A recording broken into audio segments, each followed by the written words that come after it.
Hi hello எல்லாருக்கும் வணக்கம். So இன்றைக்கான வீடியோவில் பார்த்தீங்கன்னா நம்மக்கிட்ட வந்து R15M அண்ட் R15v4 வந்து ரெண்டு வண்டியும் வந்து அவைலபிளாக இருக்குது. சென்டரில் பார்த்தீங்கன்னா வந்து மான்ஸ்டர் எடிஷன் இருக்குது, அங்கே பார்த்தீங்கன்னா சில்வர் கலர் எடிஷன் இருக்குது, இங்கே பார்த்தீங்கன்னா red colour metallic red colour வந்து இருக்குது. ஸோ இன்றைக்கி இந்த வீடியோவில் வந்து இந்த வண்டிகளில் வந்து என்னென்ன டிஃப்ரென்ஸ் இருக்குது, மற்றபடி ஸோ இதோட டவுன் பேமெண்ட் எவ்வளோ அண்ட் இந்த வண்டியோட ஆன் ரோட் ப்ரைஸ் எவ்வளோ அப்படின்னு சொல்லிட்டு தான் இந்த வீடியோவில் வந்து பார்க்க போகிறோம். R15 பார்த்தீங்கன்னா 150cc செக்மெண்ட்டில் வந்து ரொம்ப நாளாகவே வந்து அவங்களோட மார்க்கெட்டை வந்து கையில் வச்சுட்டு இருக்காங்க. எந்த பைக்காலையும் வந்து எந்த கம்பெனியும் வந்து இந்த 150 செக்மெண்ட் வந்து அவங்ககிட்ட வந்து கொடுக்க முடியல.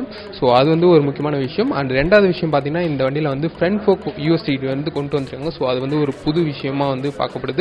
ஏன்னு பார்த்தீங்கன்னா இந்தியானாலே வந்து டெலஸ்கோபிக் அந்த சஸ்பென்ஷன் தான் வந்து கொடுத்துருந்தாங்க. ஸோ இப்போ வந்து பார்த்தீங்கன்னா ஃப்ரண்ட் ஃபோக் யூஎஸ்டி ஃபோக்ஸ் வந்து கொடுத்துருக்காங்க. ஸோ அதனால் வந்து R15 வந்து பெரிய தம்ஸ் அப். ஸோ மற்றபடி இந்த வண்டியில் வந்து என்னென்ன ஸ்பெசிஃபிகேஷன் இருக்குது, அப்புறம் மான்ஸ்டர் எடிஷனுக்கும் நார்மல் எடிஷனுக்கும் வந்து என்ன டிஃப்ரென்ஸ், அண்ட் V4ல வந்து metallic and racing blue, so இதுக்கெலாம் வந்து என்ன டிஃப்ரென்ஸ் அப்படின்னு சொல்லிட்டு அந்த வீடியோ வந்து பார்க்கணும். So let's get into the video. So இப்போ நம்ம கிட்ட இருக்குது பார்த்தீங்கன்னா மெட்டாலிக் ரெட். இது பார்த்தீங்கன்னா plus red plus black colour காம்பினேஷனோட வருது. ஆக்சுவலாக வந்து எனக்கு பிடிச்ச கலர் வந்து இந்த ரெட் கலர் அப்படின்னு வந்து சொல்லுவோம். பட் இந்த வண்டியில் வந்து ஒரு விஷயம் வந்து மிஸ் ஆகுது. என்ன அப்படின்னு சொல்லிட்டு பார்த்தீங்கன்னா உங்களுக்கு வந்து குயிக் ஷிஃப்ட் வந்து இந்த வண்டியில் கிடையாது, அவைலபிள் இல்லை.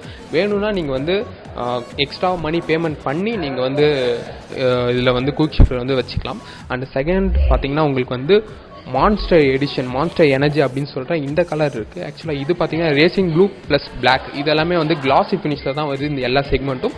ஸோ இந்த செக்மெண்ட்டில் பார்த்தீங்கன்னா எனக்கு பர்சனலாக வந்து பார்த்தீங்கன்னா ரெட்டை விட இந்த கலர் வந்து அவ்வளோ வந்து இஷ்டம் கிடையாது. பட் எனக்கு வந்து ரெட் கலர் வந்து ரொம்பவே வந்து பிடிச்சிருக்கு. தேர்ட் கலர் பார்த்தீங்கன்னா உங்களுக்கு வந்து அந்த சில்வர் கலர் வந்து கொடுத்துருக்காங்க. ஆக்சுவலாக வந்து இந்த சில்வர் கலர் வந்து இமேஜில் பார்க்கும்போது வந்து எப்படி இருக்குமோ அப்படின்ற ஒரு தாட் இருந்தது. பட் நேரில் பார்த்தீங்கன்னா ரொம்ப இந்த அமேசிங்காக இருக்குது அப்படின்னு வந்து சொல்லலாம். ஸோ இதுதான் வந்து பார்த்தீங்கன்னா R15M, ஓகேங்களா. ஸோ இது வந்து பார்த்தீங்கன்னா சில்வர் ப்ளஸ் பிளாக் அண்ட் அங்கங்கே பார்த்தீங்கன்னா ப்ளூ கலர் லைனை போட வருது. உங்களுக்கு இந்த கலர் வந்து ரொம்ப வந்து சூப்பராக இருக்குங்க, ஓகேங்களா. ஸோ ரெட்டுக்கு அடுத்து பார்த்தீங்கன்னா எனக்கு இந்த கலர் பிடிச்சது. ஃபஸ்ட்டு ரெட்டு, அப்புறம் silver and monster edition. So இப்படி தான் வந்து கலர் வைஸில் வந்து எனக்கு பிடிச்ச கலர். அண்ட் செகண்டரி பார்த்தீங்கன்னா வந்து ஃபஸ்ட்டு நம்ம சில்வரில் வந்து என்னென்ன வந்து கொடுத்துருக்காங்க அப்படின்னு சொல்லிட்டு பார்த்தீங்கன்னா R15M அப்படின்ற அந்த வேர்டிங் வந்து பார்த்தீங்கன்னா 3Dயில் வந்து கொடுத்துருக்காங்க. ஸோ அதனால் வந்து இந்த வண்டியில் மட்டும்தான் வந்து இது கொடுத்துருக்காங்க.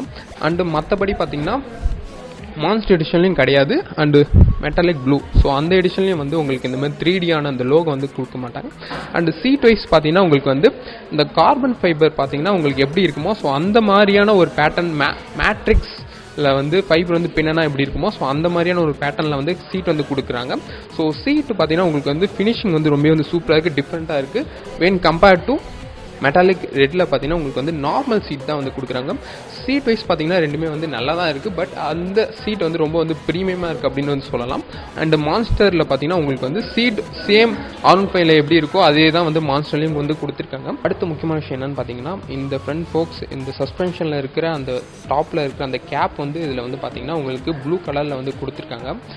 இது வந்து பார்க்க ரொம்ப வந்து ப்ரீமியமாக இருக்குது. இதே வந்து நார்மலான V4ல பார்த்தீங்கன்னா உங்களுக்கு வந்து இதுக்கு வந்து கொடுக்க மாட்டாங்க. ஒன்லி வந்து R15M சீரீஸில் மட்டும் தான் இருக்குது. அண்ட் மான்ஸ்டர் சீரீஸ்லேயும் வந்து இந்த மாதிரி வந்து கேப் கொடுத்துருக்காங்க. அண்டு M சீரீஸில் பார்த்தீங்கன்னா உங்களுக்கு இந்த மாதிரியான இந்த சில்வர் கலர் வந்து ஃப்ளோ ஆகும், அப்படியே எக்ஸாஸ்ட் மேலே வந்து ஃப்ளோ ஆகுது. ஸோ அது வந்து பார்த்தீங்கன்னா நார்மல் சீரீஸில் வந்து பிளாக் கலரில் வந்து கொடுத்துருப்பாங்க. பேக்கில் பார்த்தீங்கன்னா உங்களுக்கு வந்து ஸ்விங்காம் பார்த்தீங்கன்னா வந்து சில்வர் கலரில் வந்து ட்ரீட்மெண்ட் பண்ணியிருப்பாங்க. ஸோ வந்து இது பார்க்கவே வந்து ரொம்ப வந்து ப்ரீமியமாக இருக்குது. அண்டு இதே நார்மல் V4ல பார்த்தீங்கன்னா உங்களுக்கு வந்து பிளாக் கலரில் தான் வந்து அவைலபிளாக இருக்குது. ஸோ இதுக்கும் அதுக்கும் வந்து ரொம்ப வந்து பெரிய டிஃப்ரென்ஸ் இல்லை அப்படின்னு தான் வந்து நான் சொல்லுவேன். மற்றபடி இன்ஜினில் வந்து பார்த்தீங்கன்னா எந்த ஒரு டிஃப்ரென்ஸ் கிடையாது. அவுட்டர் காஸ்மெட்டிக்ஸில் மட்டும்தான் வந்து உங்களுக்கு வந்து டிஃப்ரென்ஸ் இருக்கும். அதே மாதிரி வந்து பார்த்தீங்கன்னா ஃப்ரண்ட்டில் வந்து கேலிப்பர் பார்த்தீங்கன்னா உங்களுக்கு வந்து கோல்டன் கலரில் வந்து காப்பர் ட்ரீட்மெண்ட் வந்து பண்ண மாதிரி இருக்குது. ஸோ அதனால் வந்து ரொம்ப வந்து சூப்பராக இருக்குது அப்படின்னு வந்து சொல்ல முடியுது. இதில் அவங்க யூஸ் பண்ணது பார்த்தீங்கன்னா வைப்ரே தான் யூஸ் பண்ணாங்க. ஸோ இவ்வளோ தான் வந்து இந்த வண்டிக்கான டிஃப்ரென்ஸ் அப்படின்னு வந்து நான் சொல்லுவேன். ஸோ அவ்வளோதான் இந்த வீடியோக்கு. இந்த வீடியோ பிடிச்சா லைக் பண்ணுங்கள், ஷேர் பண்ணுங்கள், முக்கியமாக சப்ஸ்கிரைப் பண்ணுங்கள். Tata bye bye. அடுத்து உங்களுக்கு பார்க்குறேன்.